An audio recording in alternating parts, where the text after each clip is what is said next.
Balanandam YouTube ఛానల్కి స్వాగతం. ఈ వీడియోలో 5వ తరగతి తెలుగు సాయం సాధన పత్రాలు వివరించడం జరుగుతుంది.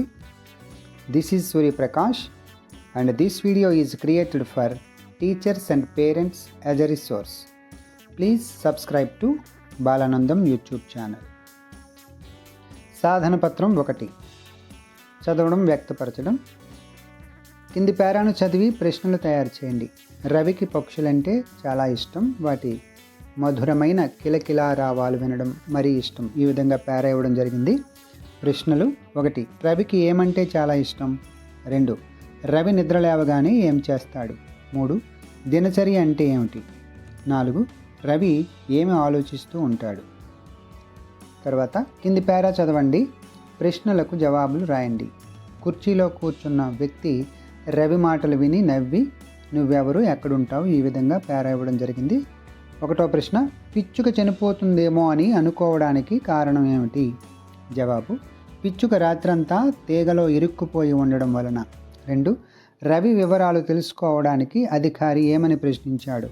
జవాబు: నువ్వెవరు, ఎక్కడ ఉంటావు అని రవిని ప్రశ్నించాడు. తర్వాత సాధన పత్రం 2, చదవడం, వ్యక్తపరచడం. పేరాను చదవండి, ప్రశ్నలకు జవాబులు రాయండి. ఆ పిచ్చుకను కాపాడాలంటే ఒకే మార్గం. ఈ విధంగా పేరా ఇవ్వడం జరిగింది. 1వ ప్రశ్న: ఎవరైనా విద్యుత్ సరఫరా ఆఫీసుకు వెళ్ళి విద్యుత్ సరఫరా ఆపివేస్తే రక్షించవచ్చు. ఈ మాటలు ఎవరితో అన్నారు? జవాబు: రవి వాళ్ళ అమ్మ రవితో అన్నది. 2. ఎవరి గురించి ఎదురు చూడకూడదని రవి ఎందుకు అనుకున్నాడు? జవాబు: పిచ్చుకను కాపాడడానికి ఎవరూ కూడా రారని రవి అనుకున్నాడు. తర్వాత కింది కవితను చదివి ప్రశ్నలకు జవాబులు రాయండి. సాయం చేద్దాం, ఆపదలో ఉన్నవారికి సాయం చేద్దాం. ఈ విధంగా కొన్ని కవితలు ఇవ్వడం జరిగింది. 1వ ప్రశ్న: ఆకలితో ఉన్నవారికి ఎలాంటి సాయం చేయవచ్చు? జవాబు: ఆకలితో ఉన్నవారికి ఆహారం అందించి సాయం చేయవచ్చు. 2. పై కవిత మనకు ఏ గుణాన్ని తెలుపుతుంది? ఈ సహాయం చేయడం. తర్వాత సాధన పత్రం 3, పదజాలం.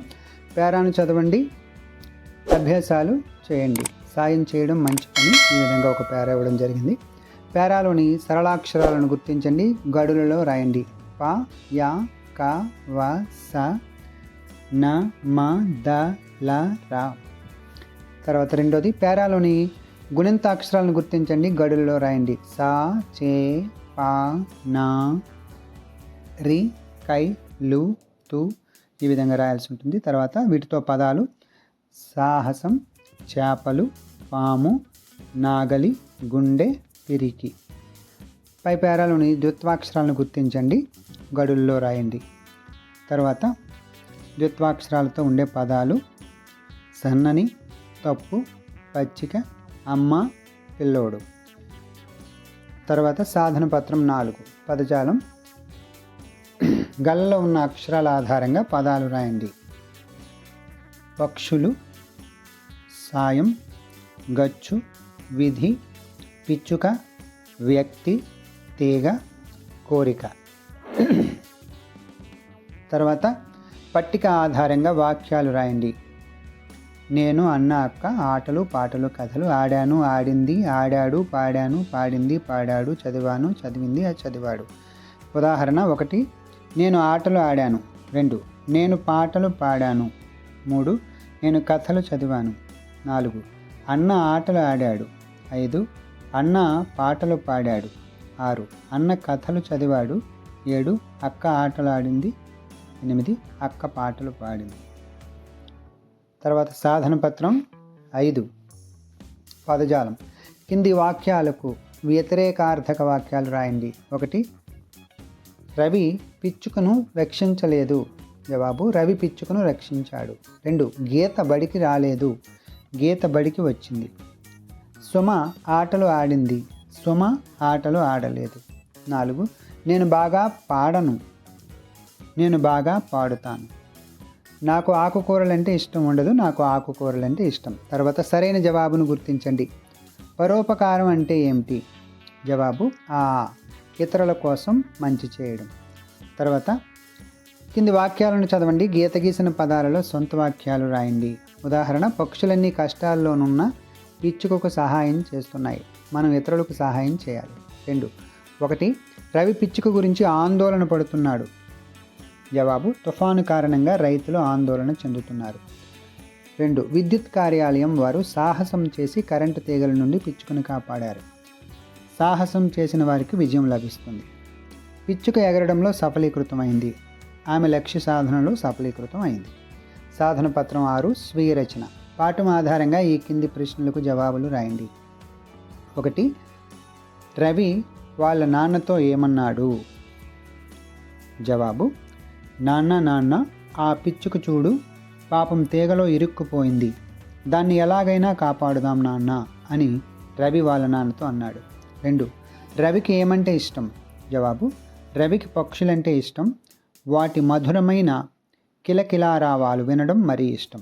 3. రవి దినచర్య ఎలా మొదలవుతుంది? జవాబు: పక్షులను చూస్తూ వాటి ధ్వనులు వింటూ రవి దినచర్య మొదలవుతుంది. 4వ ప్రశ్న. పిచ్చుకను కాపాడడం ఎందుకు అవసరమని విద్యుత్ శాఖ వారు భావించారు?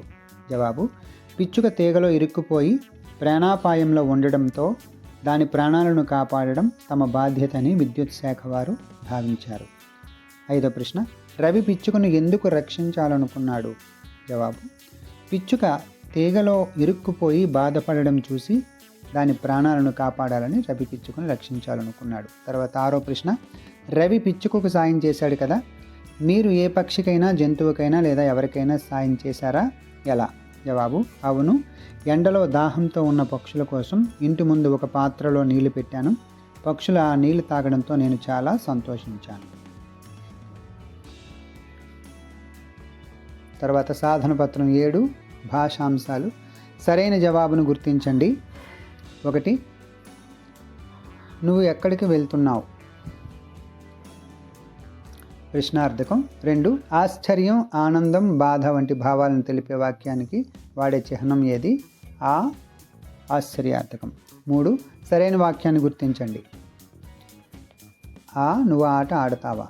తర్వాత పేరాను చదవండి. పేరాలో ఆశ్చర్యార్థకం, ప్రశ్నార్థకములను గుర్తించండి, రాయండి. ఆపదలో ఉన్నవారిని చూసి సాయం చేయాలా? ప్రశ్నార్థకం. వద్దా? ప్రశ్నార్థకం అని ఆలోచించకండి. చేతనైనంత సాయం చేయడం మన బాధ్యత కదా? ఆశ్చర్యార్థకం. తర్వాత ఈ గుర్తు ఆశ్చర్యార్థకం, ప్రశ్నార్థకములను ఉపయోగించి మరికొన్ని వాక్యాలు రాయండి. ఉదాహరణ: కిలో వంకాయల ధర ఎంత? అమ్మో ఎంత పెద్ద పామో. శబాష్, నువ్వు చాలా బాగా పాడావు. నీ పేరేమిటి? నువ్వు ఈరోజు పాఠశాలకు వెళ్ళావా? ఈ విధంగా ఆశ్చర్యార్థకాలు, ప్రశ్నార్థకాలు వాడాల్సి ఉంటుంది. తర్వాత సాధన పత్రం 8 సృజనాత్మకత. ఇక్కడ విచారంగా ఒక అబ్బాయి వేరే అబ్బాయి ఉండడం జరిగింది. వారి మధ్య సంభాషణ. మోహన్: రాజా, నాకు చిన్న సాయం చేస్తావా? రాజా: తప్పకుండా చేస్తాను, ఏమి కావాలో చెప్పు. మోహన్: నా పెంపుడు కుక్క కనిపించడం లేదు. రాజా: అయ్యో, ఎక్కడైనా వెతికావా? మోహన్: మా ఇంటి చుట్టూ వెతికాను, కానీ కనిపించలేదు. రాజా: బాధపడకు, నేను కూడా నీతో కలిసి వెతుకుతాను. మోహన్: ధన్యవాదములు, రా కలిసి వెతుకుదాం.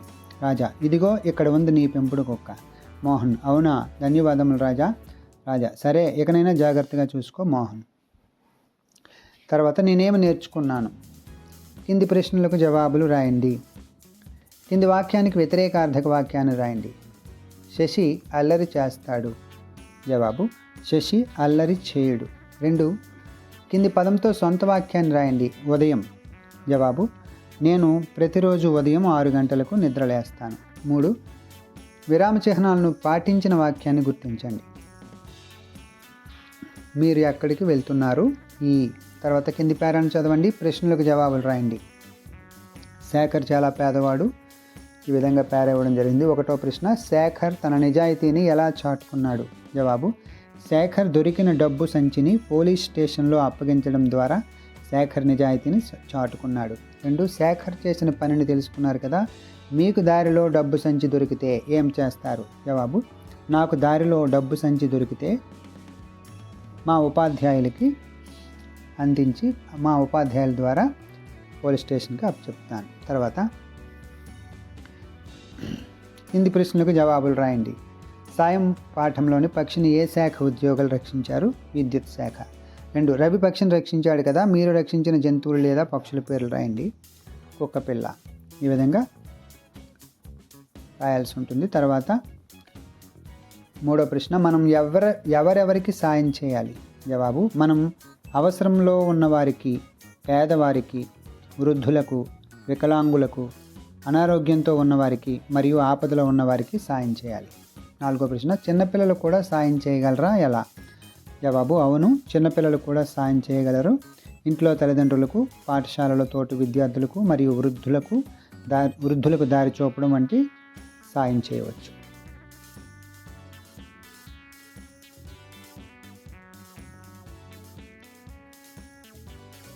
తర్వాత 5వ ప్రశ్న, కొంతమంది ఎండాకాలంలో పక్షుల కోసం మీ ఇంటి ఆవరణలో నీటి గిన్నెలు పెడతారు. పక్షుల కోసం మీరు ఎలాంటి ఏర్పాట్లు చేస్తారు? జవాబు, నేను పక్షుల కోసం ఇంటి ఆవరణలో నీటి గింజలు ఉంచుతాను. వాటికి నీడ ఉండేలా చిన్న ఏర్పాట్లు చేసి ఎవరూ ఇబ్బంది పెట్టకుండా చూసుకుంటాను.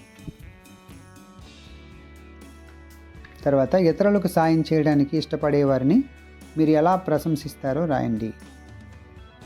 జవాబు, ఇతరులకు సాయం చేసేవారు చాలా గొప్పవారు. వారి మంచి మనసును నేను హృదయపూర్వకంగా అభినందిస్తాను. వారిని చూసి మనం కూడా సాయం చేసే అలవాటు పెంచుకోవాలి. అలాంటి వారు సమాజానికి ఆదర్శంగా నిలుస్తారు. Thank you for watching this video. Please subscribe to Balanandam YouTube channel.